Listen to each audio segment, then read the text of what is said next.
Hello friends, welcome back to epics study English trick Gyan. दोस्तों, मैं मेहराब शेख आज आपके लिए फ्रेजल वर्ब का दूसरा वीडियो लेकर आया हूँ। और इस वीडियो में आज हम चर्चा करने वाले हैं कि फ्रेजल वर्ब्स को कैसे याद करें, how to learn, how to remember और how to memorize phrasal verbs. Okay, इससे पहले मैंने इसका पार्ट 1 बनाया है और जैसे कि आप देख सकते हैं ये पार्ट 2 है। तो पार्ट 1 का लिंक मैंने डिस्क्रिप्शन में दे दिया है, an introduction to phrasal verb, कि आखिर ये फ्रेजल वर्ब होता क्या है। तो आप पहले उसको देख लीजिए, उसमें फ्रेजल वर्ब का परिचय दिया गया है। उसके बाद you just come into this video, फिर आप इस वीडियो में आ जाइए ताकि आपको चीज़ें आसानी से समझ में आ जाए। तो बिना ज़्यादा वक्त गवाए मैं शुरू करता हूँ आज का वीडियो। तो मैंने पिछले पार्ट में बता दिया था कि फ्रेजल वर्ब को कैसे बनाया जाता है, जिसके तहत बताया गया था कि वर्ब के साथ अगर किसी प्रीपोजिशन को ऐड कर देते हैं तो एक फ्रेजल वर्ब बन जाता है। ठीक है, ऐसा एक कंडीशन होता है। या फिर वर्ब के साथ कोई एडवर्ब लगा देते हैं तो भी एक फ्रेजल वर्ब बन जाता है। और आप वर्ब के साथ एक एडवर्ब साथ में एक प्रीपोजिशन लगा देते हैं तो भी फ्रेजल वर्ब बन जाता है। तो ये सारा डिस्कशन मैंने पार्ट 1 में किया हुआ है। आप एक बार उस वीडियो को ज़रूर देख लीजिए, क्योंकि मैं अगर वापस ये सारी बातें यहाँ पे करूँगा तो वीडियो काफ़ी लंबी हो जाएगी। तो आप ये देखिए कि ज़्यादातर प्रीपोजिशन के यूज से ही फ्रेजल वर्ब का इस्तेमाल होता है या फ्रेजल वर्ब बनता है। ठीक है, इसलिए मैंने यहाँ पे कुछ प्रीपोजिशंस लिए हैं और कुछ एक दो एडवर्ब्स भी हैं। जैसे आपका आउट एडवर्ब है और उसी तरह अप डाउन, ये भी एडवर्ब है। इनको भी कभी कभी एडवर्ब के रूप में यूज किया जाता है। ओके, तो ये मोस्टली जब मैंने सर्च किया तो इतने ही एडवर्ब्स, प्रीपोजिशन और एडवर्ब होते हैं जो आप वर्ब के आगे में देखते हो। अब देखने को तो प्रीपोजिशन की संख्या 150 से 200 हो जाएगी, पर वो सारे हम यूज नहीं करते हैं फ्रेजल वर्ब्स में। ओके, तो मोस्टली जो आप देख रहे हो इतना ही है जो यहाँ पे यूज़ किया जाता है। नाउ अब हम क्या करने वाले हैं, हम इनका इस्तेमाल करेंगे इन कोई वर्ब के साथ और देखेंगे कि कैसे उसका मीनिंग चेंज हो जाता है जब हम ये प्रीपोजिशंस का यूज़ करते हैं।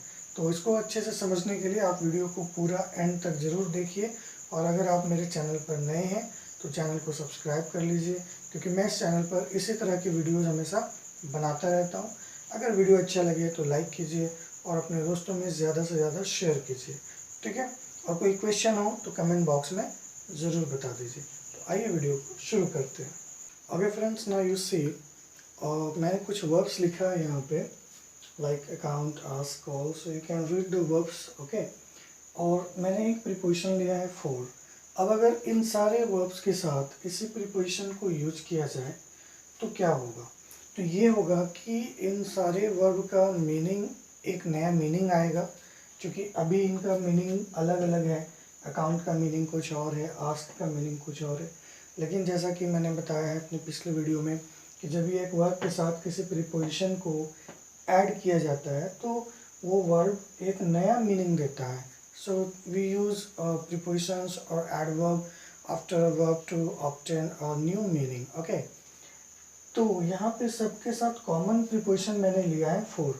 और यही ट्रिक भी है कि आप इसी तरह से बहुत सारे वर्ब्स को कलेक्ट करिए और देखिए कि उनमें से उनके लिए एक ही प्रीपोजिशन का इस्तेमाल होगा और सबका मीनिंग ऑलमोस्ट नया होगा, पर जो बेसिक सेंस होगा वो एक होगा, क्योंकि उनके साथ जो प्रीपोजिशन है वो कॉमन है। ठीक है, अब इसको समझने का प्रयास करते हैं। फॉर का मतलब जो शाब्दिक अर्थ है वो आप जानते हो। ठीक है, के लिए अब है अकाउंट और ये फोर। जब अकाउंट के साथ फोर लग जाता है तो इसका मीनिंग आ जाता है एक्सप्लेन द रीज़न, यानी किसी कारण को बताना। Okay, explain the reason. तो भाई अब अकाउंट का इस्तेमाल हम लोग खाता के लिए करते हैं, जो खाता बही होता है अकाउंट। और इसका एक रीज़न, एक सेंस अकाउंट का जब फोर के साथ आता है तो अकाउंटेबल फोर हो जाता है। यू आर अकाउंटेबल फोर बोलते हैं ना, किसी बात के लिए जिम्मेदार होना, एक्सप्लेन द रीज़न, या फिर आप आंसर भी कह सकते हैं कि आपको आंसर देना है। तो फॉर मतलब के लिए हो गया, तो अकाउंट फॉर समथिंग मतलब you have to account for your misbehaviour, कि तुम्हें अपने बुरे व्यवहार के लिए जवाब देना चाहिए। तो अगर आपने कुछ गलत किया है और उसका अगर आपसे कोई एक्सप्लेनेशन मांग रहा है तो अकाउंट के साथ फॉर प्रीपोजिशन का ऐड होगा, जिसका मीनिंग हो गया टू एक्सप्लेन समथिंग, और वो भी किसी अनप्लीजेंट काम के लिए। ओके, इसी तरह आस्क और उसके साथ लेंगे फॉर। तो आस्क मतलब मांगना और फॉर का मतलब के लिए। तो जब हम किसी चीज़ के लिए डिमांड करते हैं तो आस्क फॉर कहलाता है। जैसे यहाँ पे है रिक्वेस्ट फॉर समथिंग, या आप डिमांड भी कह सकते हैं। ओके, तो यू आस्क फॉर समथिंग मतलब आप किसी चीज़ की डिमांड कर रहे हैं। जैसे children were asking for money, कि बच्चे पैसे के लिए मांग रहे थे या पैसा मांग रहे थे। तो आस्क मतलब मांगना, फॉर मतलब के लिए। तो किसी चीज़ के लिए मांग रहे हो तो वो एक तरह का रिक्वेस्ट भी है और डिमांड भी है। तो इस तरह से आपने देखा आस्क में फॉर लगने से एक नया मीनिंग हो गया। कॉल के साथ अगर हम फॉर लगाते हैं तो मीनिंग हो जाता है नेसेसरी और रिक्वायर। ओके, जैसे कि अब कॉल मतलब क्या होता है, बुलाना होता है, और फॉर मतलब के लिए। ठीक है, अब अगर हम बात करें कि देश की एकता को बनाए रखने के लिए या देश की ताकत को बनाए रखने के लिए हमें किसको बुलाना चाहिए, तो हमें बुलाना चाहिए यूनिटी को, एकता को। तो आप सेंटेंस बना सकते हैं, to maintain the strength of the country unity is called for. ठीक है, तो कॉल के साथ हमने फॉर लगा दिया, क्या मीनिंग हो गया, नेसेसरी, मतलब देश की अखंडता को, ताकत को बनाए रखने के लिए किस चीज़ की आवश्यकता है, एकता की आवश्यकता है, भरोसे की आवश्यकता है। तो कॉल मतलब बुलाना, फॉर मतलब के लिए। तो जब हम किसी चीज़ को बुलाते हैं तो कब बुलाते हैं, जब वो उसकी ज़रूरत होती है, ताकि उससे किसी का फ़ायदा हो या कोई काम हो जाए। तो वी कॉल फॉर समथिंग मतलब वो उसके लिए ज़रूरी चीज़ होगा, यानी वो उसकी रिक्वायरमेंट होगी। ठीक है, जैसे we call for a doctor, मतलब डॉक्टर की रिक्वायरमेंट है, तो कॉल फॉर कह सकते हैं। नेक्स्ट है कट आउट। कट का देखिए यहाँ पे आउट एक एडवर्ब के रूप में यूज किया गया, तो हम यहाँ पे एक वर्ब ले रहे हैं, एडवर्ब ले रहे हैं और साथ में फॉर का भी इस्तेमाल करेंगे। ओके, तो कट आउट फॉर का मतलब निकलता है सुटेबल होना या किसी चीज़ के लिए फिट फॉर। ओके, अब मान लीजिए कि आप कट का मतलब आप जानते हैं काटना, और उसमें फॉर भी हमको लगाना है। तो हम किसी चीज़ के लिए काटते हैं तो उसके लिए वो सूटेबल होता है। जैसे कि आप दर्जी को कपड़े देते हो तो एक आपके नाप के अनुसार कपड़े वो काटता है। ठीक है, तो कपड़े काट रहा है किसके लिए, आपके लिए, ताकि वो आपको फिट हो जाए, सूटेबल हो जाए। तो कट आउट फॉर का मतलब हो गया सूटेबल। जैसे कि ये नौकरी के लिए आपकी डिग्री सूटेबल नहीं है, या इस नौकरी के लिए आप सूटेबल नहीं हो, तो आप कह सकते हो you do not cut out for this job, कि आप इस जॉब के लिए सूटेबल नहीं है या फिट नहीं है। तो क्लियर हो गया कट आउट फॉर। अब है डू के साथ फॉर। तो जब डू के साथ फॉर लगाएंगे तो मीनिंग हो जाएगा सर्व द पर्पस। डू मतलब होता है करना, फॉर मतलब होता है के लिए। तो कोई काम हम करते हैं तो किसी के लिए करते हैं। जैसे मैं ये वीडियो बना रहा हूँ तो ये किसके लिए है, इससे किस उद्देश्य की पूर्ति होगी, तो आपकी प्रिपरेशन अच्छी होगी, एसएससी से जेल या जो भी आप तैयारी करते हो उसमें आपको मदद मिलेगी। ओके, तो हम बना सकते हैं कि this video will do for the assessee exams, कि ये वीडियो एसएससी एग्जाम्स के लिए या उस उद्देश्य को पूरा करने के लिए है। तो काम हो गया ये करना, और ये हो गया के लिए, किसके लिए, for the assessee exam. This video will do for the assessee examination. Okay, next है लुक फॉर। देखिए दोस्तों, यहाँ लुक फॉर है और एक लुक आउट फॉर आएगा, इन दोनों में फ़र्क है, आप समझ लीजिए। अक्सर लोग दोनों को एक ही समझ लेते हैं। लुक फॉर का मतलब आप जानते हो, search for a lost thing. Look for का मतलब लोग समझते हैं कि चीज़ों को ढूंढना, पर ढूंढने के दो सेंस निकलते हैं। एक जो चीज़ खो गया है उसको ढूंढना, और एक होता है कि हम कुछ ढूंढ रहे हैं पर वो खोया हुआ नहीं है। ठीक है, तो जब खोया हुआ चीज़ को ढूंढा जाएगा तो लुक के साथ हम फॉर लगाएंगे। ठीक है, तो लुक मतलब क्या निकलता है, देखना, और फॉर मतलब के लिए, तो हम जब किसी चीज़ के लिए देख रहे हैं, मतलब कि हम टटोल रहे हैं, ढूंढ रहे हैं, तो वहाँ पे लुक फॉर हो जाएगा। Like I am looking for my lost ring, कि मैं अपने खोई हुई अंगूठी ढूंढ रहा हूँ। और आई am looking for my lost wrist watch, कि मैं अपनी खोई हुई घड़ी ढूंढ रहा हूँ। ओके, तो लुक फॉर का मतलब हो गया ढूंढना किसी खोई हुई चीज़ को। और लुक आउट फॉर जब हम कहेंगे, लुक आउट फॉर, तो मीनिंग हो जाएगा इन सर्च ऑफ समथिंग। आप कुछ तलाश रहे हो पर वो खोया हुआ नहीं है, means you are on the watch, कि आप उसको वॉच कर रहे हो कि वो हो जाए। जैसे I am looking out for a decent job, okay, कि मैं एक अच्छा जॉब ढूंढ रहा हूँ। तो यहाँ पे जॉब खोया हुआ तो नहीं है ना। ओके, तो आप जॉब ढूंढ रहे हो मतलब वॉच कर रहे हो, देख रहे हो कि कहीं पे कोई वैकेंसी है कि नहीं है। तो लुक फॉर खोई हुई चीज़ के लिए, and look out for you are searching out something, आप कुछ ढूंढ रहे हो बट वो लॉस्ट नहीं है। नेक्स्ट है मेकअप। एक मेकअप भी होता है, उसके बारे में बाद में बात करेंगे। फिलहाल है मेकअप के साथ फॉर ले लेना है। मेकअप फॉर का मीनिंग जाएगा कंपनसेट फॉर समथिंग। कंपनसेट मतलब आपको यहाँ शायद ना दिख रहा हो, ये कंपनसेट है, ठीक है, मुआवजा। किसी चीज़ की क्षतिपूर्ति जो होती है उसको उर्दू में मुआवजा भी कहते हैं। तो मेकअप फॉर मतलब हो गया किसी लॉस की पूर्ति करना। तो अब यहाँ देखिए मेक मतलब क्या हो गया, बनाना, और ये फॉर हो गया के लिए। तो मान लीजिए कि आप कोई बच्चा है, खिलौना से खेल रहा है और आपकी गलती से उसका खिलौना टूट गया, तो अब आप क्या करोगे, उसके लिए आप फिर से खिलौना बनाओगे, ठीक है। तो आप क्या कर रहे हो, एक तरह से उसको कंपनसेट कर रहे हो, या उसके लिए नए खिलौने ला के दोगे। तो जब आप किसी क्षति की पूर्ति करते हो तो वो कहलाता है मेकअप फॉर। तो you are making up for a new toy, ठीक है, कि आप एक नए टॉय की क्षतिपूर्ति कर रहे हो, या आप एक नए टॉय को देकर आप किसी के लॉस की क्षतिपूर्ति कर रहे हो।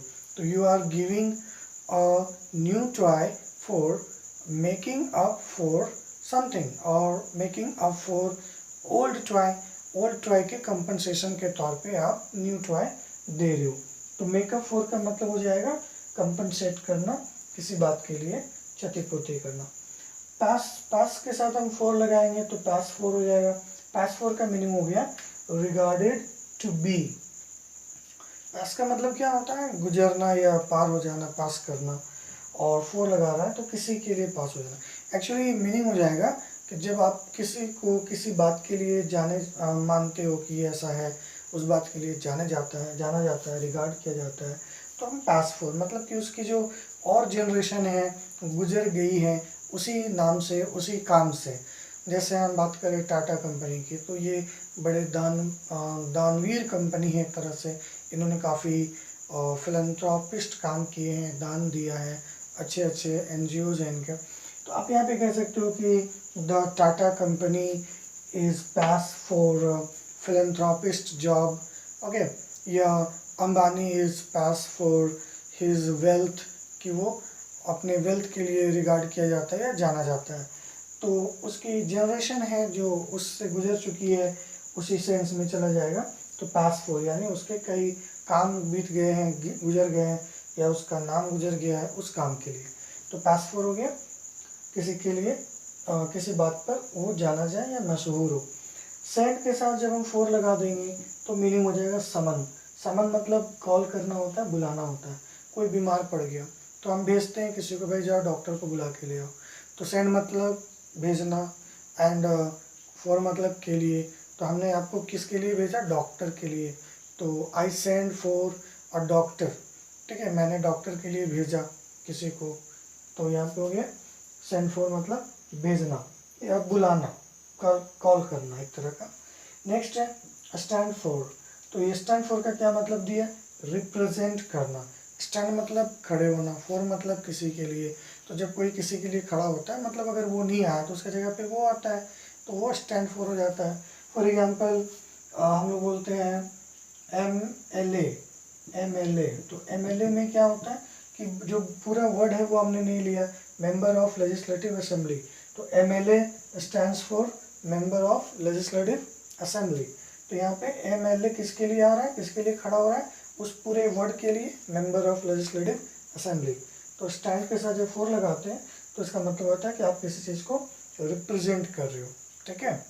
उसी तरह से स्टैंड अप और उसके साथ जब फोर लग जाएगा तो मीनिंग हो जाएगा डिफेंड करना, यानी आप अगेन यहाँ पे खड़े हो रहे हो पर किसी के बचाव में खड़े हो रहे हो, ठीक है। यानी कि आप बैठे थे, बातें किसी को बहुत सुनाई जा रही थी, आपसे बर्दाश्त नहीं हुआ तो आप खड़े हो गए कि भाई ऐसा क्यों कर रहे हो, तो you stand up for her safety, कि आप उसकी सुरक्षा में खड़े हो गए हो, ठीक है। तो स्टैंड अप के साथ जब फोर लगता है तो मीनिंग हो जाता है कि आप किसी के बचाव में खड़े हो गए हो।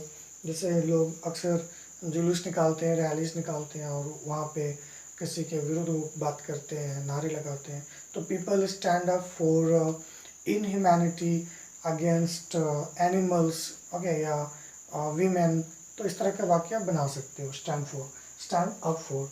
एंड फाइनली हम लेते हैं टेक, तो जब टेक के साथ आप फोर लगा देते हो तो मीनिंग क्या हो जाता है, सपोज करना, किसी चीज़ को मान लेना, उसको उस नाम से या काम से पहचानना, या फिर आप कह सकते हो आइडेंटिफाई करना, ठीक है।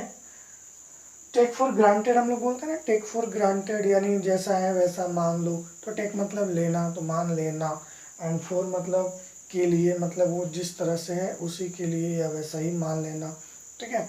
जैसे I took him for a nice person, लेकिन वो तो बदमाश निकला, कि मैंने उसको पहचाना था कि वो नाइस होगा लेकिन वो बदमाश निकला, तो I took him for a nice person, ठीक है। तो इस तरह से आपने देखा कि आप कई वर्ब्स का यहाँ पे इस्तेमाल देख रहे हो, और साथ में प्रीपोजिशन जो कि मैंने अभी एक ही लिया है, और मैंने अभी आपके सामने करीबन 20 प्रीपोजिशन लिखे थे, तो अगर मैं हर वर्ड के साथ प्रीपोजिशन चेंज कर दूँ तो इसी तरह से सबका मीनिंग बदलता चला जाएगा।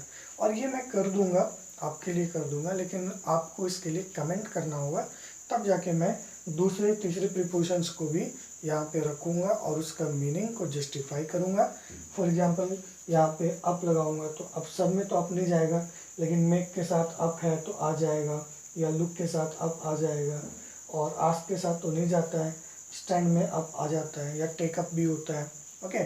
तो दोस्तों आज के लिए बस इतना ही। ये ट्रिक आपको कैसा लगा कमेंट में बताइए। वीडियो अच्छा लगे तो लाइक कीजिए, शेयर कीजिए, और अगर अब तक मेरे चैनल को सब्सक्राइब नहीं किया तो सब्सक्राइब कर लीजिए। पर सबसे इम्पॉर्टेंट चीज़ है कि आप कमेंट में ये ज़रूर बताइए कि ये आपको इसका अगला वीडियो चाहिए या नहीं चाहिए। तो मिलते हैं नेक्स्ट वीडियो में। Thank you, good bye.